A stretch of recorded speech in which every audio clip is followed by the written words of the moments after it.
Hello, everyone, and welcome to our webinar series, A Senior's Guide to Building a Modular ADU. This is part 4 of 10, titled Site Analysis, Where to Put the Utilities. Today, this is brought to you by Mr. John Aronson, President and owner of Crest Backyard Homes, and myself, Jeremy Knock, President and owner of Golden Age Financial Solutions. This series is designed to take you from initial idea of the ADU through the certificate of occupancy using the HECM Loan to maximize cash flow. This is brought to you every Tuesday and Saturday from 10 a.m. to 10:30 a.m. Remember, the sessions are recorded and are available to share and watch later. FYI, if you do want to adjust the size of the webcams that you're seeing right now, there is a bar on the side. You can make them much smaller just so you can see more of the presentation. We will be addressing all the questions at the end. We break this up into two parts. There's about a 20-minute information portion, and then at the end we do about a 10-minute Q&A portion. So if you do have a question in the meantime, please make sure and grab the question box, type it in, and we'll address it at the end. So today we are going to be exploring specifically where on the property to put the utilities and how accessibility, jurisdiction, code, and structures can guide those choices. That being said, John, could you give us an overview of why the site analysis, specifically regarding the accessibility and utility locations, is so critical? Sure. Good morning, Jeremy, and thank you folks for tuning in again to our series. We'll be analyzing the specific location, and orientation of the ADU and accessibility, not just for utilities, but for the areas to stage the crane, rigging, and the best areas to move and set the ADU onto its final location. Now, keep in mind, we'll also be looking for potential problems and challenges while driving to the site. Things like low bridges or power lines may force alternate routes. So having a great potential location with no real area to stage or deliver the backyard home may eliminate that possible location altogether. So this is where having a competent general contractor really shows through. Well, it's where our overall expertise lets us be effective project managers by subbing out to underground specialists who are experts in their particular trade craft, like plumbing, electrical, sewage, gas, HVAC, and telecom. And what we're really diving into today are those utilities and how they play a crucial role in the final location and orientation of your ADU. John, there's so many moving parts to this process. What are some of the critical factors to be aware of during the site analysis when planning the ADU location? Adequate accessibility is the most important part of the modular process. You can have the best location on your property picked out, but if it's inaccessible to deliver it, it won't work. Tell me what you mean by that. Well, it's a two-fold procedure, as I hit on earlier. First, you determine and establish the route from the factory to the actual site the ADU will be installed on. You need to note any low bridges, low-hanging overhead power lines, windy and narrow roads, acute dips. Then once on the site, you evaluate the exact location the ADU will be placed. So since the only way to install a modular ADU is by crane, tell us how these things can shape the route and the placement choices. Well, the crane must have unobstructed access, void of any overhead power lines, high trees, shrubs, or tall buildings. If overhead power lines are too close to the crane, a temporary disconnect and reconnect will have to be done. This will impact your neighbors temporarily and add cost to the project. You need to know exactly where the ADU needs to be in relation to all the boundaries, setbacks, easements, and possible encroachments. And these factors are what determine the exact location and orientation of the ADU. So I know the orientation and the placement of your home is such a personal choice. However, you have to follow the jurisdictional ordinances and all the requirements. So John, how does this ultimately benefit someone who's building an ADU? Well, if you remember from an earlier session, we touched on this briefly. You want to make sure you can draw your utilities from your own grid, not from the city. The benefit in doing this is that it decreases costs and shortens the time to completion for the project. How does it do that? Well, there's no additional meter fees. For one, meters can cost several thousands of dollars and complicate the permit process. And don't forget the additional environmental and developmental impact fees as well. It sounds like one of the biggest benefits to take advantage of is to avoid drawing your utilities from the city grid. Exactly. Using the domestic grid to run your utilities will save you both time and money and bring your project home much faster. And the faster you complete your project, the sooner you'll start being able to use it for its intended purpose and seeing a return on your investment. So how do you decide where the specific utilities will be run? We best determine how they will be run in relation to the location of the current structures. Where to properly and efficiently trench from the existing primary structure in the most direct way possible.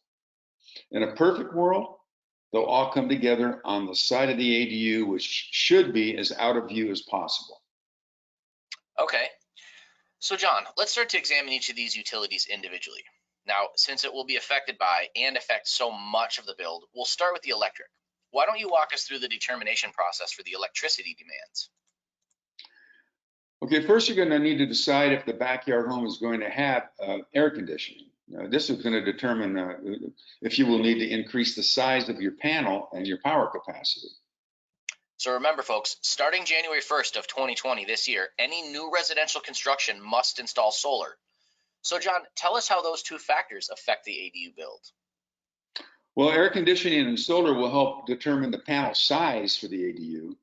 As a personal recommendation, I'd never go smaller than 100 amp service for your ADU. In this case, your main house panel may need an upgrade.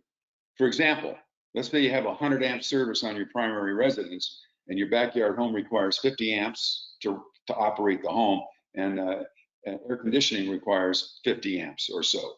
You may have to upgrade your existing 100 amp panel on your home to 200 amps in order to accommodate the increased usage. Okay, so that helps us understand the usage. And this also helps us to choose the best panel location on the ADU?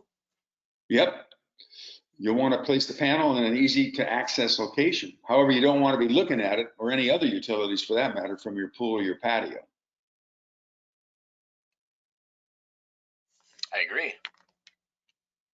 So, lastly, I'm sorry, Jeremy, I forgot a point.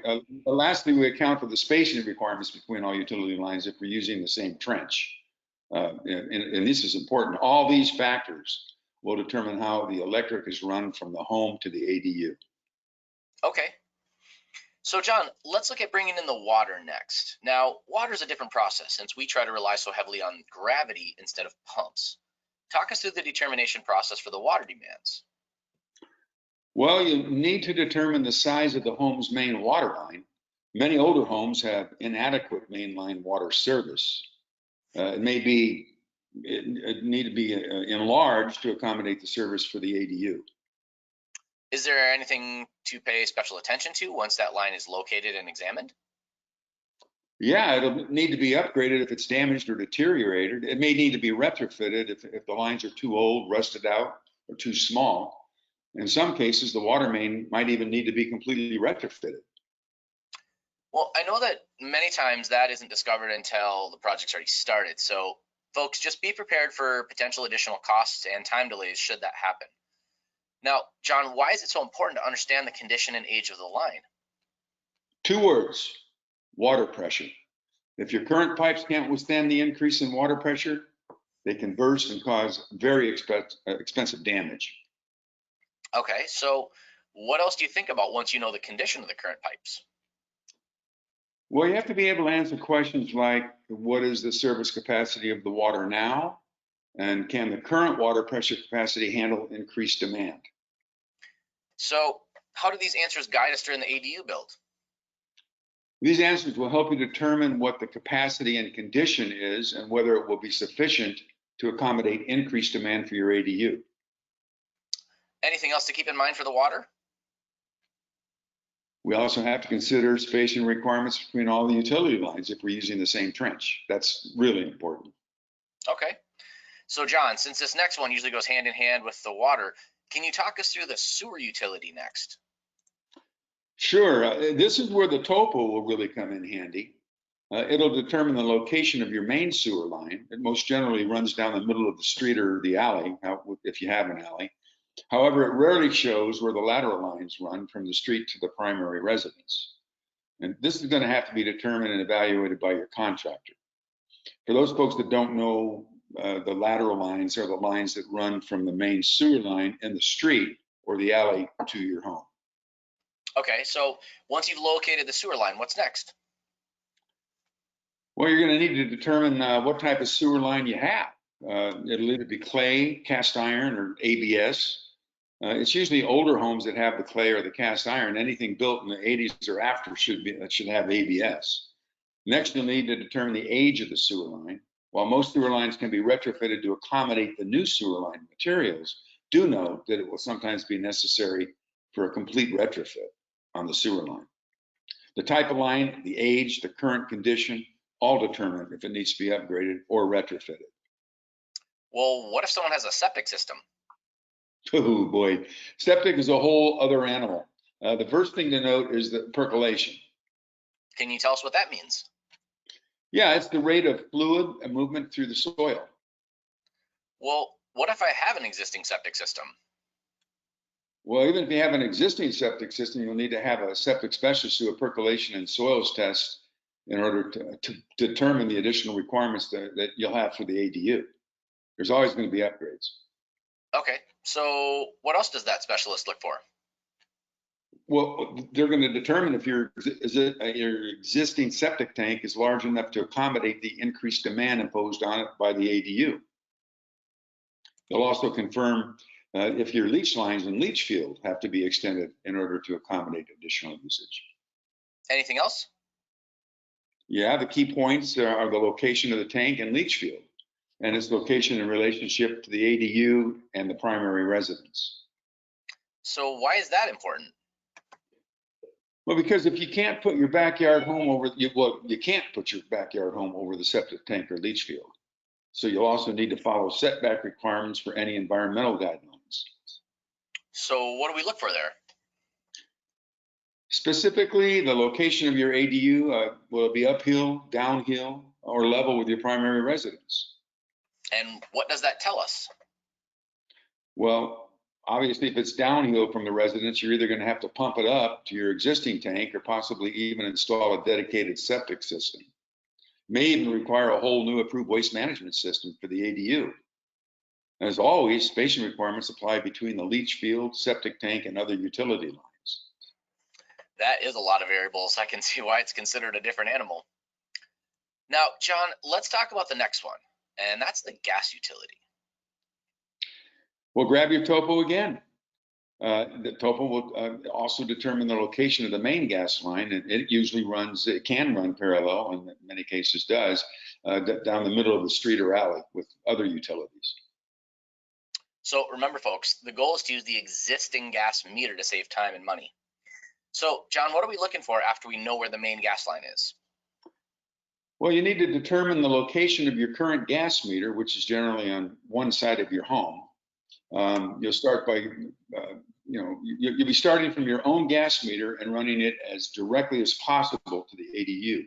You'll need to know the depth requirements and specifications for the trenching that will be required to transport the gas line from your primary residence to your ADU. We're trying to plan out the most efficient and economical route to the ADU. You want to trench as straight as possible using only 90-degree angle turns if turns are needed, which they usually are. Well, I know spacing requirements between all the utilities, especially if using the same trench, are critical with things like gas and electric, just due to the potential hazards that exist, which is caused by things like arcing between the service lines. Yeah, safety is critical with all these utilities. You need to know what the depth, width, and spacing requirements of each utility is from one another. Ultimately, the underground specialist will be able to evaluate and determine the most suitable and efficient way to run all the utilities. Yeah, safety does really sound like it is the most critical factor. Now, John, let's look at the telecom. Well, things like high-speed internet, cable TV, phone lines, irrigation and landscape lighting can be installed above ground in many cases. However, whenever possible or convenient, it's much better to run them underground for safety and to keep them out of sight. Yeah, I agree. You don't want an unsightly mess of wires on your property. Now, remember, even if you don't use high-speed internet or cable or a home phone, your tenant may want it. It's better to do it now during the construction process and just get it done with. Most definitely. Now, because of all the low voltage services, it's acceptable to run them in the same trenches with other utilities. So what do we look for here? Well, you need to determine the route to the ADU. Then you'll need to determine what type of run. Is it conduit? Is it cable? A pole? And now you can run them from the same power pole that other services originate from. If you're going to go underground from a service pole, it may already have them these on them, so you can run everything in the same trench. So, okay, let's do a little change over here, Jeremy. We've talked about a lot about the planning and strategy that goes on with the actual ADU. So now why don't we look at some of the planning and strategy behind the HECM loan? Well, first things first, the HECM loan must be completed on your primary residence. Where can I use the money? Good question. You can use the funds anywhere. So that means you can use the funds to build an ADU on your primary residence. You can build it on your rental property. You can build it on your children's property, or any combination of those things. Okay, so when would I want to start the HECM loan process? You'll want to start this loan at the idea phase. Literally, as soon as you even consider building an ADU, we should have an initial conversation. That'll help you get a good idea of what you qualify for. Well, since the budget can make or break your idea, it's best to find out from the start so you don't waste any time or money planning out something that you really can't qualify for. Now, Jeremy, what about the remaining HECM line of credit, and how might someone want to use that? Well, remember, the unused portion of the HECM line of credit grows over time. If you look at this scenario here on the right, it shows you what the HECM line starts out at in inception, and then it shows you what it looks like at 10 and 20 years. Now, just to review, this client is 62 years old. They've got a paid off home worth $765,600. Now, with this scenario, at funding, this client gets $150,000 cash to build the ADU, and the remainder is what starts at the inception of this $210,000.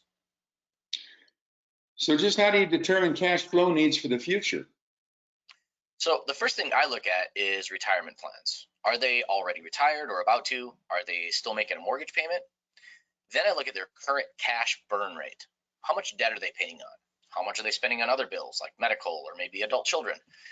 How much are they currently are or wanting to be spending on things like entertainment and travel? So how does the HECM loan tie into retirement? Well, you can use the HECM line of credit to draw from so that you can do things like delay taking Social Security. I have an amazing strategy that can add potentially thousands of dollars annually to your bottom line if you use it. Then what we do is we look at what will happen to your income after you retire. I've read the average person loses about 60% of their income when they go from earned income to fixed income or retirement income. That's true. In fact, most financial advisors will recommend being at no less than 75% of your earned income. So you can see there's a big difference between where people are at and where they should be. So based on this reality, that creates some serious retirement income gaps. Well, where are these income gaps coming from? Well, I'm sure everybody remembers the stock market dropping in 2007, 8, and 9. And then just recently, in the past couple months, people have had just massive gains wiped out. And a lot of folks just don't have time to recover. Add to that the constant increase in the cost of living. It's contributed to folks not putting away as much as they should have or could have. And speaking of that, did you know the number one contributor is people not having saved enough in their retirement accounts for their children? I completely understand. As a father myself, I know we all as parents want to help our kids out any way we can. Yeah, so can you show us how to do that here? Definitely. So once you build an ADU on your property, that property is going to increase in value. And if this is potentially a legacy property you're going to leave to your heirs, it's going to add to your portfolio that you leave to your children. And it's going to increase both in terms of equity as well as monthly cash flow. Okay, so when do we start actually using the HECM line of credit? So that's going to depend on some of the answers to the questions I was suggesting earlier. I do want to point out a few ideas though. You'll note that at inception, this is over $210,000 in this available line. You could use that to immediately build a second ADU. You could use that by drawing a small portion monthly to delay your Social Security for 2, 3, or 4 years till you actually reach the age of 70 where it maxes out. Or you could let that thing grow for 5 years and then build another ADU. I mean, look at what it grows to in 10 years. You're talking it goes from 210 to 315,000. Now look at what it grows to in 20 years. Keep this in mind. You took this out at 62. 20 years later, you're now 82. Do you think you could afford to age in place with nearly $500,000 to use as needed to pay for things like in-home healthcare? And remember, this is completely independent of the home's value, and this can never be reduced and it can never be revoked. So the bottom line is, I'll do a complete financial analysis and we'll come up with the best plan for you and your family. Well, so being a seasoned citizen myself, if you will, I know firsthand the most important part of the plan is to plan for the unexpected. Absolutely. And marrying the HECM loan to the ADU strategy is really the best way to do that. So in closing, if you have specific questions regarding the ADU, please reach out to Crest Backyard Homes. Their website is www.crestbackyardhomes.com. Go to the site, find their contact page and fill it out, and one of their representatives will be in touch. If you have specific questions for the HECM loan, please reach out to Golden Age Financial Solutions. Their website is www.goldenaf.com. That's A as in Apple, F as in Frank. Go to the site, find their contact page, and fill it out, and one of their representatives will be calling you shortly. Keep in mind, these sessions are recorded, so you can watch them over and over again and share them with friends and family. Make sure to join us for the webinar coming up on Tuesday. Don't forget to register, be on the lookout for that link. Just before we open it up for questions, we have a huge announcement, folks. We are going to be having an amazing guest speaker joining us on June 13th for that event. That speaker will be Mr. Greg Nicholas himself. He is the housing policy specialist, specifically the team lead for accessory dwelling units for the California Department of Housing and Community Development. He's going to be able to answer really, really specific questions regarding your specific situation. So make sure to be on the lookout for that invite as well. Now, I would like to open this up for questions. So let's just start at the beginning. So the first one looks like this one's a question for me. If you are not 62 plus, hence cannot qualify for the HECM loan, what are the options for funding ADUs? Well, there's a couple different ones, but first I want to touch on there. I do have a proprietary reverse mortgage program for those 60 and older. So if you're at 60, 61 years old, or just about 62, we can actually look at some of those proprietary things. As far as other financing options, well, a lot of folks thought they were going to rely on the traditional home equity lines of credit, but those are really drying up. Not sure if you're aware, but some of the biggest players in the industry for those traditional lines of credit actually stopped doing them. Chase Bank stopped doing them about 5-6 weeks ago now. Wells Fargo stopped doing them about a month ago now. And if you look at the indicators from what happened in 2007, 8, and 9, those were leading indicators when they turned off everybody's traditional lines of credit when that happened. If you had one, you know what I'm talking about. If you didn't have one then, what happened was, even if you had a traditional home equity line of credit, the lender simply said, well, we don't know what's going to happen with equity and values, so they shut off the access. They turned them down to whatever the balance was. If the balance was 0, they shut them off completely. Let's see. Here is another one. If I receive a HECM loan, will I have to bring money into closing? Traditionally, the answer to that is no. What we do is we roll the costs into the loan so you don't have to pay anything out of pocket.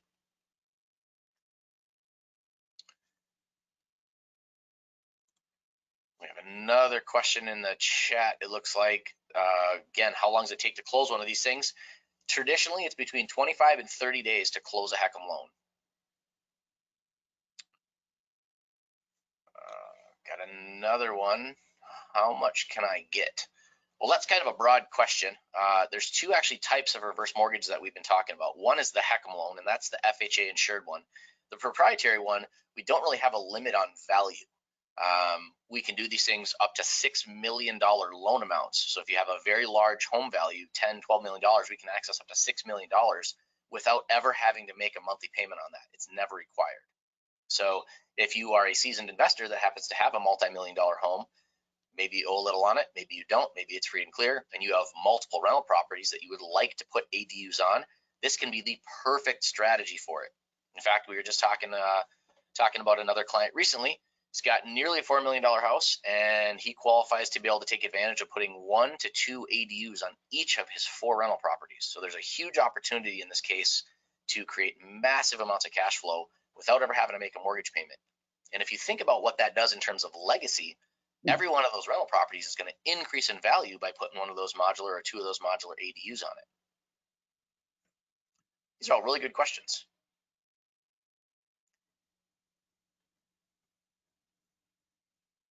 Here's one for John.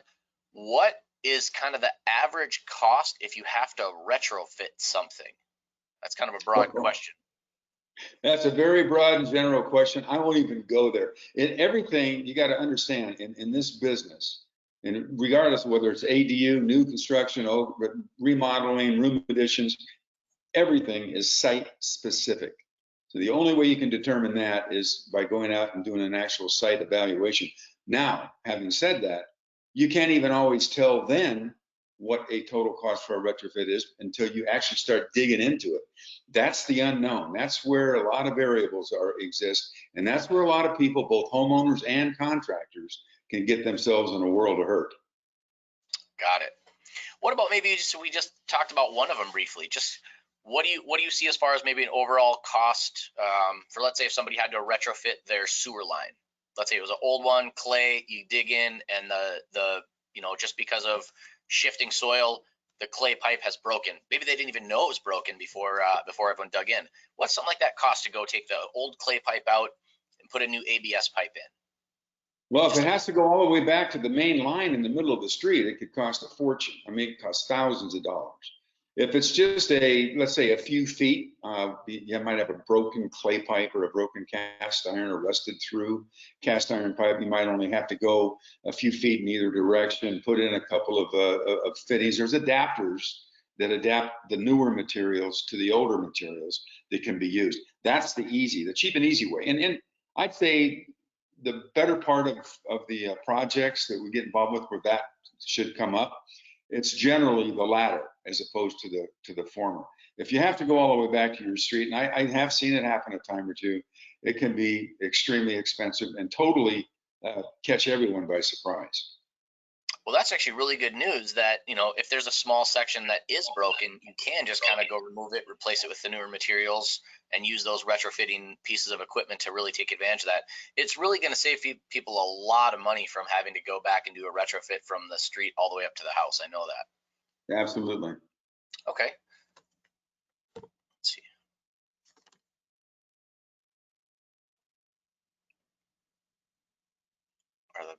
So this one is in regard to the proprietary reverse mortgage. So the proprietary reverse mortgages, they don't have the FHA mortgage insurance on them. So actually overall, they can sometimes be less upfront fees, significantly less upfront fees, because you don't have the initial mortgage insurance premium to roll into the loan.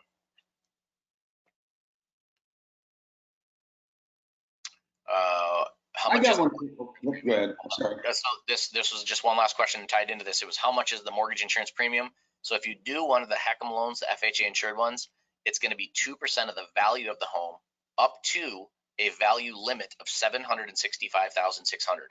What that means is, if for instance you had a value of say $800,000, they only assess the value up to $765,000. That doesn't mean your equity isn't there. It just means that where they base all of the loan to value ratios on the $765,600 value limit. John, you had a question? Well, your answer to that question just stole my thunder. That's I'm so sorry. What was that? So remember, if you have a value that's very, very close to that lending limit, a lot of times it can just make sense to just stick with the HECM programs. There's fixed programs, adjustable programs, there's all sorts of stuff in between, but it really takes a very detailed financial analysis up front to figure out what the best product is for you. If you have a property pushing the $900,000 million range or higher, it can definitely make sense to look at those proprietary products, just because it will open up an extensive more amount of available cash to you. I've got another question for you. Sure. You emphasize basically the starting point at 62 years old. Is there a difference in the loan terms, if you will, the valuation of the loan package in general for somebody like myself who's 74 years old, or maybe somebody maybe even 84 years old and they want to get into a reverse mortgage situation? That's a very good question. So because they're based on two things. They're based on the value of the home, and then they're based on the age of the youngest borrower. And then they are on a sliding scale. So at 62, you can borrow up to 42% of that day's market value. Okay. Now, the older you are, the higher that loan to value increases. And so at 42% at 62 years old, Once you reach 75, you're considerably higher loan to value. And in fact, you can go all the way up to right around 70% once you pass the life expectancy mark of 86. Great, So, that's good news. Yeah, so you can actually open up a world of possibilities. And the nice thing is there's all sorts of ways that we can look at this and structure this. So let's say you have a house worth $500,000 today. You don't owe anything on it. You take this deal, you build an ADU. Your property value is going to go up in value. So by the time that ADU is done, we can go in and reassess it and then get more value and potentially get you an even bigger line of credit on the HECM loan. So it just makes sense to do this and then look at it again in the near future. Thanks. One last question here, and then it looks like we're going to run out of time. Does my spouse have to be 62? That is a great question. No, in fact, your spouse does not have to be 62. Only one of you has to be 62. If your spouse is younger, you can get this done. What we do is called a non-borrowing spouse. Now, here's the beauty of this. The spouse that is not 62, now, because of the state of California, they still get the same protections and benefits as the borrower. So that means if the borrower passes away and the spouse is not 62, even though they are a non-borrowing spouse, they get to still stay in the home for the rest of their life, all without making a mortgage payment. And if they have access to the line of credit, that line of credit stays available to the non-borrowing spouse as long as they live in the home. So it's really an incredible protection for a spouse, especially if there's a bigger age disparity. If you've got, for instance, a male that might be 10 years older than their spouse, if they're 70 and the wife is 60, something like this can really just make sense to look at protecting your spouse, simply because as males, we have a shorter life expectancy than females on average. So something like that can really, really add a lot of peace of mind to people's financial planning. All right, so that takes us right up to about 10:30. I just wanted to say thank you all for joining us. We really appreciate it. Make sure to tune in for our next one on Tuesday. Look for that link to register, and don't forget about that special guest we have coming up on June 13th. We look forward to seeing you all there. Bye, everybody.